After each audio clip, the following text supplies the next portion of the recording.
নমস্কার, জি 24 ঘন্টায় আপনাদের স্বাগত। আমি শিলাদিত্য। শুরু করছি বাংলা অ্যাট 5। অবশেষে জল্পনার অবসান। আমেঠি স্মৃতি ভুলে এবারে সোনিয়া কেন্দ্র রায়বেরেলিতে প্রার্থী রাহুল গান্ধী, এই নিয়ে আলোচনা করব। প্রথমেই দেখে নেব প্রতিবেদন। পুরনো কেন্দ্র আমেঠি থেকে কি প্রার্থী হবেন রাহুল গান্ধী? গত কয়েক সপ্তাহ ধরে চলছিল জোরালো জল্পনা। শুক্রবার কিছুটা আকস্মিকভাবেই সেই জল্পনায় ইতি টানল কংগ্রেস। আমেঠি নয়, মা সোনিয়া গান্ধীর কেন্দ্র রায়বেরেলি থেকে প্রার্থী হলেন রাহুল। এই খবর ছড়িয়ে পড়তে এদিন রায়বেরেলিতে উচ্ছ্বাসে ফেটে পড়েন হাত শিবিরের কর্মী সমর্থকেরা। সোনিয়া ও মল্লিকার্জুন খাড়গেকে নিয়ে এদিন মনোনয়নও জমা দেন তিনি। দীর্ঘদিন ধরে উত্তরপ্রদেশে কংগ্রেসের গড় হিসেবে পরিচিত রায়বেরেলি। 2019-এ দীনেশ প্রতাপ সিংকে হারিয়ে জিতেছিলেন সোনিয়া গান্ধী। 2004 থেকে 2019 পর্যন্ত 15 বছর আমেঠির সাংসদ ছিলেন রাহুল। 2019-এর লোকসভা ভোটে স্মৃতি ইরানির কাছে হেরে যান রাহুল। তবে 2019-এ কেরলের ওয়েনার থেকে জিতেছিলেন রাহুল। এবার ওয়েনার থেকে প্রার্থী হয়েছেন রাহুল। গত 26 এপ্রিল ভোট হয়ে গিয়েছে ওয়েনারে। আগামী 20 মে পঞ্চম দফায় ভোট আমেঠি ও রায়বেরেলিতে। আমেঠিতে স্মৃতি ইরানির বিরুদ্ধে কংগ্রেসের প্রার্থী গান্ধী পরিবার ঘনিষ্ঠ কিশোরী লাল শর্মা। हम अमेठी में एक बार फिर सच्चाई की राजनीति और सेवा की राजनीति वापस लाना चाहते हैं। 6 तारीख को मैं वापस रायबरेली आऊंगी और तब से चुनाव के अंत तक आपके साथ और राहुल जी के लिए ये चुनाव लड़ेंगे। ये लोग चुनाव को धनबल पे लड़ते हैं, हम जनता के बल पर लड़ेंगे। क्या अमेठी से गांधी परिवार का ना लड़ना इस बात का संकेत है कि कांग्रेस पार्टी चुनाव में एक वोट पड़ने से पहले ही अमेठी से अपना हार स्वीकार कर चुकी है। 1952 সাল থেকেই কংগ্রেসের হাতের মুঠোয় রায়বেরেলি। মাঝে বার দুয়েক সেখানে জিততে পেরেছে বিজেপি। রাজনৈতিক মহলের একাংশের ব্যাখ্যা, সোনিয়ার কেন্দ্রে রাহুলকে প্রার্থী করে ইতিবাচক বার্তা দিল কংগ্রেস। ব্যুরো রিপোর্ট, জি 24 ঘন্টা।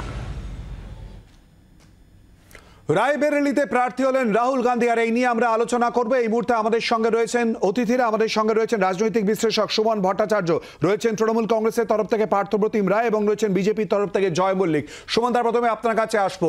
সব থেকে নিরাপদ আসনে তাহলে রাহুল গান্ধী প্রার্থী হলেন কি? দেখুন শিলাদিত্য, আমি এটা মনে করি না, কারণ রায়বেরেলিও রাহুল গান্ধীর জন্য খুব নিরাপদ নয়। আগে রায়বেরেলিতে রাহুল গান্ধী বা গান্ধী পরিবারের হয়ে যারা দেখভাল করতেন সেই কংগ্রেস নেতা অখিলেশ প্রতাপ সিং আগেই দল ছেড়েছিলেন। তারপর তার মেয়ে অদিতি সিং, একসময় যাকে নিয়ে রটনা উঠেছিল যে তাকে রাহুল গান্ধী বিয়ে করতে পারেন, যিনি 2017 সালে কংগ্রেসের টিকিটে জিতেছিলেন, তিনি গত নির্বাচনের সময় কংগ্রেস ছেড়ে বিজেপিতে চলে যান এবং বিজেপির টিকিটে অদিতি সিং রায়বেরেলি বিধানসভা কেন্দ্র থেকে জেতেন। রায়বেরেলিও রাহুল গান্ধীর জন্য খুব নিরাপদ আসন নয়, কিন্তু দলের এবং গোটা ইন্ডিয়া ব্লকের চাপ ছিল যে উত্তরপ্রদেশ থেকে রাহুল গান্ধী বা গান্ধী পরিবারের কেউ লড়ুক। আমার মনে হয় সেই জন্য রায়বেরেলিকে বেছে নেওয়া হয়েছে, কারণ রায়বেরেলির সঙ্গে গান্ধী পরিবারের যোগাযোগটা আমেঠির থেকে পুরনো। এবং ইন্টারেস্টিং হচ্ছে, আপনি যদি এখনো, আমি রায়বেরেলিতে যেটা কংগ্রেস ভবন, সেই তিলক ভবনে অনেকবার গিয়েছি, সেই তিলক ভবনে যদি আপনি যান তাহলে দেখবেন যে এখনো সেখানে মানে নেহেরু, গান্ধী থেকে ইন্দিরা গান্ধী, রাজীব গান্ধী সকলের ছবি রাখা আছে। মানে তারা কোথায় গেলে বসতেন, কোথায় মানে তারা তাদের অফিস ছিল, সব রাখা আছে। ফলে রায়বেরেলির সঙ্গে গান্ধীদের যে আত্মিক যোগাযোগটা সেটা অনেক তীব্র। অদিতি সিং, যাকে নিয়ে অনেক গুজব রটেছিল, সোশ্যাল মিডিয়া তোলপাড় হয়েছিল, তিনি দল ছেড়ে চলে গেছেন। ঘটনাচক্রের ঠিক তিলক ভবনের উল্টো দিকে এখন অদিতি সিং এর বিজেপির অফিস, আমরা সেই অফিসও গেছি এক সময়। কিন্তু আমার মনে হয় রায়বেরেলির তুলনায় অনেক কংগ্রেসের জন্য আবেগের বিষয়, ফলে রায়বেরেলিতে ওই জন্য রাহুল গান্ধী প্রার্থী হন। সুমন দা, ঠিক এই প্রশ্নটা নিয়ে আসবো আপনার কাছে। আবেগের জন্য নাকি রায়বেরেলিতে গান্ধী পরিবারের অস্তিত্ব টিকিয়ে রাখার জন্য, এই প্রশ্ন নিয়ে আসবো। জয়, রাহুল গান্ধী সব থেকে সেফ জায়গায় কি প্রার্থী হলেন? যদিও সুমন দা বলছেন হয়তো সেটা নয়। না, সুমনদা একদম ঠিকই কথা বলেছেন। এই জিনিসটা ওনারা চেষ্টা করেছেন নিশ্চয়ই যে সেফ একটা গেম খেলার বা কোথাও একটা ক্লিয়ার যাতে ওয়ে পেয়ে যায় রাহুল গান্ধী। কিন্তু একটা জিনিস খুব স্পষ্ট যে আমেঠি থেকে না দাঁড়ানোটা একটা ক্লিয়ার বার্তা দিল যে ওইখান থেকে রাহুল গান্ধী পালিয়ে গেল। এবং ওনার সাংগঠনিক দক্ষতা হোক আর ওনার দলের সাংগঠনিক কাঠামো হোক, সেটা যে কোনোভাবে রাহুল গান্ধীকে তার জয়ের দিকে নিয়ে যাবে না সেটা উনি খুব স্পষ্টভাবে বুঝতে পেরেছেন। তার জন্যই পুরো পার্টিটা বসে ভাবলো যে কোথায় দাঁড়া করালে ওনার জেতার কিঞ্চিত একটা সুযোগ থাকতে পারে, তার জন্য এরকম একটা ডিসিশন। এবং খুব স্বাভাবিকভাবে প্রধানমন্ত্রী নিজেও বলেছেন, এবং আমি সেটাকে একবার রিপিট করে দিই, যে উনি রীতিমতো এই সিটটা থেকে পালিয়ে গেলেন, পালিয়ে বাঁচলেন। এটাই হচ্ছে অ্যাকচুয়াল সারমর্ম। পার্থপ্রতিম বাবু, তৃণমূল কংগ্রেস পুরো বিষয়টাকে কোন চোখে দেখছে? বারবার করে কংগ্রেসের ঘরোয়া রাজনীতি, কংগ্রেসের ওখানে অস্তিত্ব রক্ষার কথা, এবং তারই সঙ্গে বিজেপির বক্তব্য পালিয়ে যাওয়া। আমেঠি নিয়ে দেখুন, আমি কংগ্রেসের মুখপাত্র নই, কংগ্রেসকে তাদের হয়ে কথা বলার জায়গা নয়। তবে ইন্ডিয়া জোট বলতে পারি যে ভারতবর্ষের আমাদের যে বিষয়টি রয়েছে, যে কেউ যেখানে থেকে লড়াই করতে পারে। রায়বেরেলি কংগ্রেসের বহু পুরুষের গান্ধী পরিবারের কেউ না কেউ সেখান থেকে দীর্ঘদিন থেকে প্রতিদ্বন্দ্বিতা করছে, বা রাহুল গান্ধী করছে, এটা অসুবিধার কিছু নেই। আমরা তো এই ক্ষেত্রে পাল্টা যুক্তি দিতে পারি যে গুজরাটে মোদী রাজনৈতিক জীবন শুরু, বা রাজনৈতিক ভাবে তিনি সেখানে মুখ্যমন্ত্রী, সেখানে তার বাড়ি, তিনি তাহলে উত্তরপ্রদেশে গিয়ে লড়ছেন কেন বরাবর? তো এই যখন বিষয়গুলো রয়েছে, তাহলে গুজরাটের কোনো আসন থেকে নরেন্দ্র মোদী লড়তেই পারতেন, সেটা লড়ছেন না, তিনি বারাণসী সিট থেকে। সেখানেই তো বিজেপির বক্তব্য, কেন আমেঠি থেকে সরে এলেন রাহুল গান্ধী? এখানেই তো প্রশ্ন কংগ্রেসের প্রতি। না, আমরা যেটা বলতে চাই যে এই ধরনের কেন্দ্র বদল বহু ক্ষেত্রে হয়েছে, এটা নতুন কিছু নয়। বরং এটা বলবো যে রায়বেরেলি গান্ধী পরিবারের কেউ না কেউ দ্বারা রাহুল গান্ধী এবার দাঁড়িয়েছে, এখানে অসুবিধে নেই। বরং এর পাল্টা যুক্তি বহু দেওয়া যেতে পারে, যেখানে বহু বিখ্যাত রাজনীতিবিদরা তাদের কেন্দ্র বদল করেছে বহুবার। এবং আমরা বাংলার দিকেও যদি তাকাই, দিলীপ ঘোষ যিনি স্বমহিমায় ঘোষণা করেন তার আমলে সব থেকে বাংলায় সিট বিজেপি বেশি পেয়েছে, তার সেই মেদিনীপুরের সিটও পরিবর্তন করে দেওয়া হয়েছে। তো এটা কোনো বিষয় নয়, বিষয় হলো যে সব থেকে যোগ্যতম মনে হয়েছে যে রাহুল গান্ধী সেখান থেকে দাঁড়িয়ে এবার উত্তরপ্রদেশ থেকে জিততে পারবেন, তিনি তাই সেখানে দাঁড়িয়েছেন, এবং নিশ্চিতভাবে আমরা বিশ্বাস রাখি রাহুল গান্ধী সেখান থেকে জিতবেন। সুমনদা, গান্ধী পরিবারের অস্তিত্ব উত্তরপ্রদেশ এবং অন্যান্য জায়গায় যাতে নিজেদের অবস্থান সঠিকভাবে সুনিশ্চিত করা যায়, তাই কি রায়বেরেলি? কারণ এই সিদ্ধান্ত নিতেই তো অনেকটা সময় লেগে গেল কংগ্রেস নেতৃত্বের। দেখুন, আমি যতটুকু জানি, মানে রাহুল গান্ধীর সঙ্গে রাহুল গান্ধীর ভারত জন্য ন্যায় যাত্রা যখন দেখেছিলাম, তখনও রাহুল খুব একটা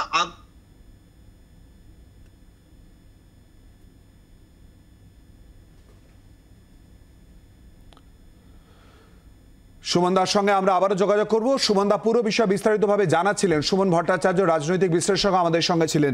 জয়, ঠিক এই জায়গাতেই প্রশ্ন, এই যে প্রসঙ্গটা, অর্থাৎ রায়বেরেলি খুব সেফ জায়গা কংগ্রেসের তরফ থেকে এই অবস্থানটা পরিষ্কার করা, এবং যে কারণে মানে এটা তাদের বক্তব্য হতে পারে, উল্টো দিকে আমেঠির বক্তব্য বিজেপির তরফ থেকে আসছে পালিয়ে যাওয়া। তাহলে কি সেফেস্ট জায়গা নেওয়ার জন্যই অপরদিকে বিজেপি তাদের জায়গাটা অত্যন্ত সুনিশ্চিত করে ফেললো নাকি? দেখুন, এটা যদি কনফিডেন্ট থাকতো এনারা কিন্তু প্রথম নির্বাচনের একদম প্রথম ধাপেই এইটা ঘোষণা করতে পারত। রাহুল গান্ধীর মতো একজন ব্যক্তি তাদের দলে, তাদের এতদিন লাগলো, তার মানে কি এই বিষয়টা নিয়েই কনফিউশন ছিল যে এনাকে কোথা থেকে জেতানো যাবে। কারণ ওনারা বুঝতেই পেরেছেন যে সিটেই দাঁড়াবেন সেই সিটে এবার হারবে, পার্টির এরকম পরিস্থিতি সারা ভারতবর্ষে। এই জন্যেই কিন্তু এত সময় লাগে। আমি বারবার বলছি যে রাহুল গান্ধীর মতো একজন ক্যান্ডিডেট, তার কিন্তু প্রথমেই বলে দেওয়া উচিত ছিল আমি আমার দলের নেতা বা সব থেকে লিড করছি, আমি কোথায় দাঁড়াবো সেটা আমি দেখিয়ে দিলাম, এটা আমার চ্যালেঞ্জ।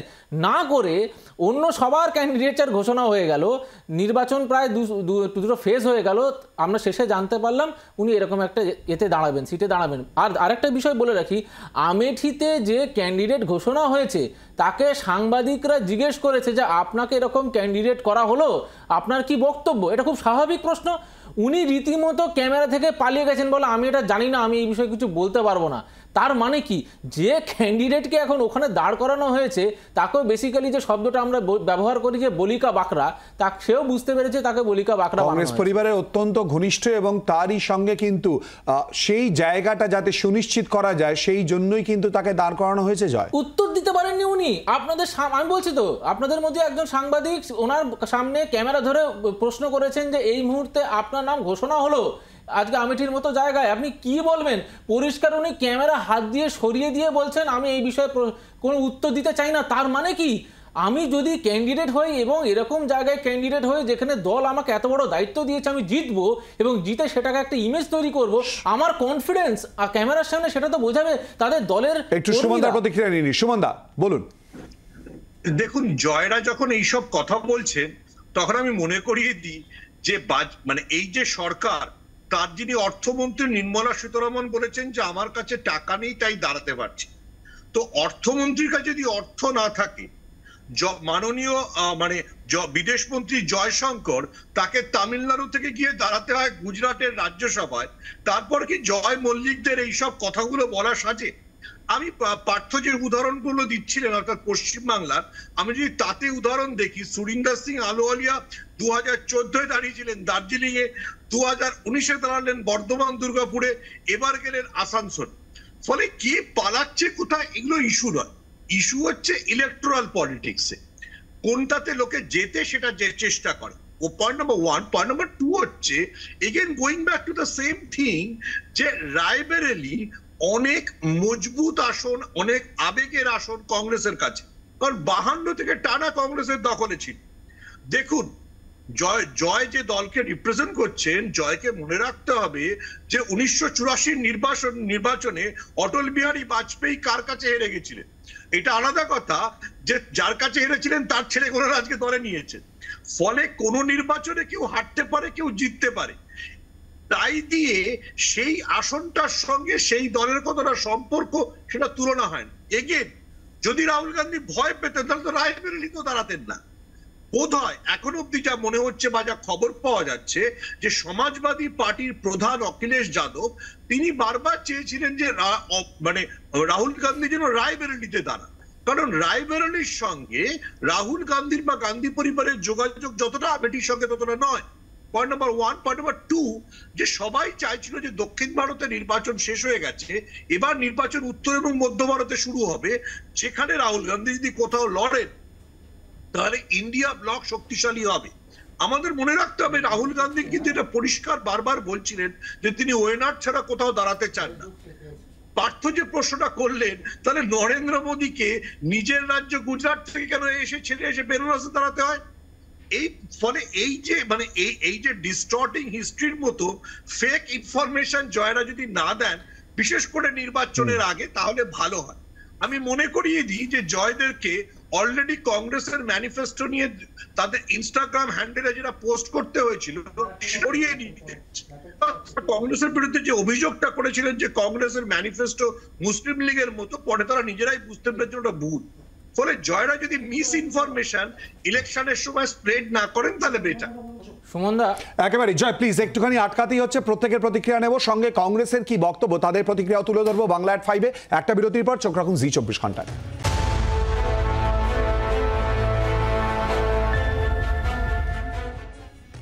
বাংলা এট 5-এ জানিয়ে আমরা আলোচনা করছি রায়বেরেলিতে রাহুল। আমাদের সঙ্গে অন্যান্য অতিথিদের সঙ্গে রয়েছেন কংগ্রেস নেতা শক্তি মিত্র। শক্তিদা, তাহলে কি সেফ, অত্যন্ত নিরাপদ আসনের জন্যই রাহুল রায়বেরেলিকে বেছে নিলেন বা কংগ্রেস নেতৃত্ব এগিয়ে দিলেন?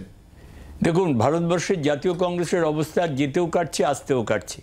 যদি নির্বাচনে পদপ্রার্থী না হয় তাহলে আমাদের অন্যতম প্রতিদ্বন্দ্বী দল ভারতীয় জনতা পার্টি বলবে যে নির্বাচনে দাঁড়াবার মতো সাহস বা মানসিকতা রাহুল গান্ধী বা প্রিয়াঙ্কা গান্ধী বা সোনিয়া গান্ধী। ইতিমধ্যে বিজেপির তরফ থেকে বলা হয়েছে আমেঠি থেকে সরে যাও, পালিয়ে যাও। বিজেপির থেকে আমার ভাই জয় যে কথা বলেছে আমি সেটা শুনতে পারিনি, কারণ একটু ইয়ের জন্য, পথের আটকাবার জন্য আমি সেটা শুনতে পারিনি। তো আমি আপনাকে যেটা বলি, প্রধানমন্ত্রী যেটা বলেছে, parliament election is not a panchayat or municipal or assembly election. পার্লামেন্টে যে যেখান থেকে ভারতবর্ষের নাগরিক হলে, তার বৈধ নাগরিকতা থাকলে, আমি পশ্চিমবাংলায় থেকে আমি উত্তরপ্রদেশে দাঁড়াতে পারি, আমি মধ্যপ্রদেশে দাঁড়াতে পারি। রাহুল গান্ধী ওয়ার্নারে দাঁড়ালে একরকম কথা হচ্ছে। আজকে সোনিয়া গান্ধী বয়সের ভারে তিনি তো পালিয়ে যাননি, অনেক অপপ্রচার হয়েছিল। তিনি প্রিয়াঙ্কা গান্ধী আমাদের স্টার ক্যাম্পেনার, প্রিয়াঙ্কা গান্ধীকে দিলে বলতো পরিবারতন্ত্র, আবার নামিয়ে আনতো। এক্ষেত্রে পরিবারতন্ত্র না, রায়বেরেলিকে বেছে দেওয়া ডেফিনেটলি পরিবারতন্ত্র নয়। যেটা বলা হচ্ছিল বারবার করে, যদি আমার সমস্ত রকম যোগ্যতা থাকে, আমার বাবা বা আমার রাজীব গান্ধী বা প্রিয়াঙ্কা গান্ধী হলে আমি নির্বাচনে প্রতিদ্বন্দ্বিতা করতে পারবো না। ভারতবর্ষের সংবিধানে, কনস্টিটিউশনে কোন জায়গায় এই কথাটা লেখা আছে?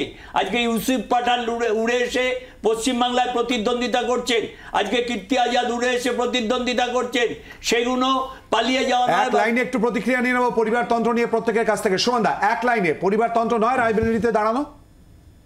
দেখুন, পরিবারতন্ত্র তো ভারতবর্ষের রাজধানীতে, মানে রাজনীতির রন্ধ্রে রন্ধ্রে।